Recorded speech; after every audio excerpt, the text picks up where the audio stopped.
இன்றைய நம்முடைய சமுதாயத்தினுடைய இந்த அவல நிலைகள் எல்லாவற்றுக்குமான காரணம் என்ன? நாம் செய்து கொண்டிருக்கிற இந்த பாவங்கள் தான்.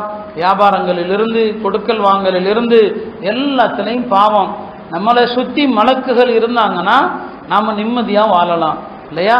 பாவம் செஞ்சீங்க மலக்கு போயிடுவார். ஹதீஸில் வருது, ஒரு அடியான் ஒரு பொய் சொன்னான்னு சொன்னால் அவனை விட்டு மலக்கு ஒரு மைல் தூரம் போயிடுவார்.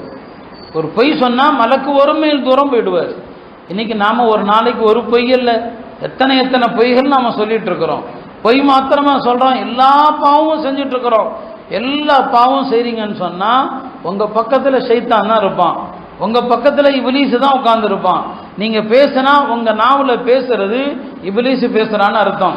நீங்கள் செய்யக்கூடிய எல்லா செயல்களும் உங்கள் கூட இபிலீஸ் தான் செய்கிறான்னு அர்த்தம். ஒரு நல்ல முஸ்லீம் இருக்கிறாருன்னா அவர் பேசினால் அவருடைய நாவில் மலக்குகள் பேசுகிறாங்க. இமாம் இப்னு கையும் சொன்னாங்க, ஹதீஸில் வருது இல்லையா, இன்னல்லாஹ யன்திக் அலா லிசானி உமர், அல்லாஹ் உமருடைய நாவில் பேசுகிறான்னு சொல்லி.